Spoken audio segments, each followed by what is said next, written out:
gentlemen, Matt Gaetz. Every day we talk about this. I am thinking now less likely to make it. I think if he makes it to committee, he'll be passed on the floor, but I'm not sure he's going to make it to a hearing. And I'll tell you in part why. Let's put up the graphics, folks. ABC News has been the leading organization in breaking information about what the Gaetz accusers say and what evidence they have.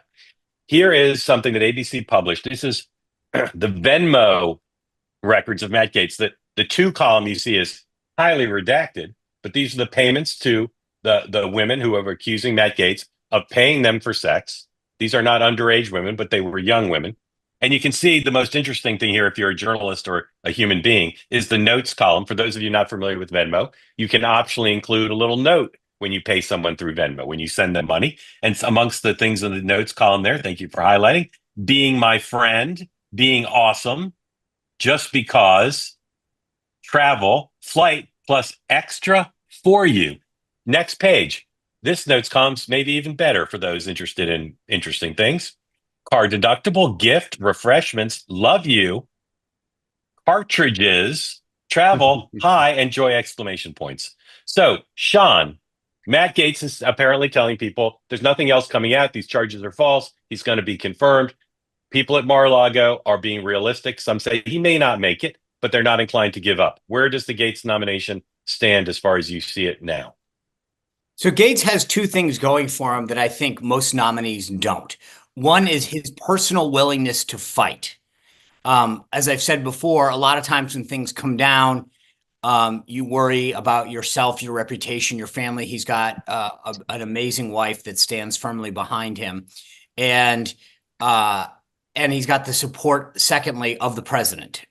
Those two things allow you to stay and fight much longer than a normal nominee who would have cut and run a long time ago. So I think that, again, this gets back to things may not look good. They may look unseemly, but are they, like, you look at that, now it makes me feel a lot better that I never put, I try to put some kind of stupid emoji because it always wants you to put something in the Venmo thing. And I'm like, I don't know what I want to put, but I feel a lot better what I've written now.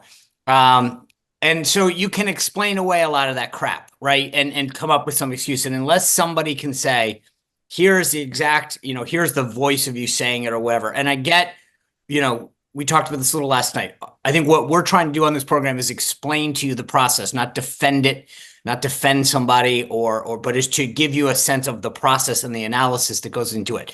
So for those reasons, as long as the president of the United States stays behind him, and his answer yesterday going into that SpaceX event was resoundingly firm. No, I'm not giving up on him.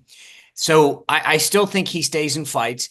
I think after a day in D.C., we'll get a sense. Do these senators say we're concerned, or did they say hell no?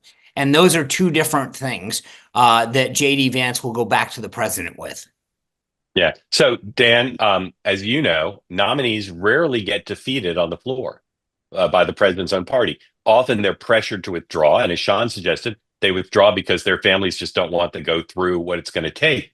But if Gaetz fights through, history suggests if he can get a floor vote, he can win. If you look at the committee, I don't think it's impossible that he could be voted at favorably by the committee. So what's your sense of Gaetz's chances of confirmation?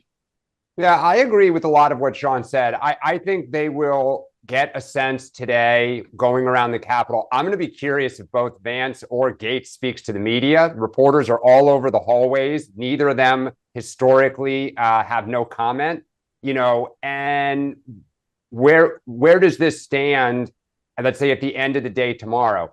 If he were going to withdraw, Friday night of Thanksgiving weekend or Wednesday night next week would, might be a convenient time. But, I could also see where, this is all coming out. We're about to go into the holidays. Congress is going to come back, afterwards, and there's going to be some stuff on their plate in terms of the budget and like, what are they going to do?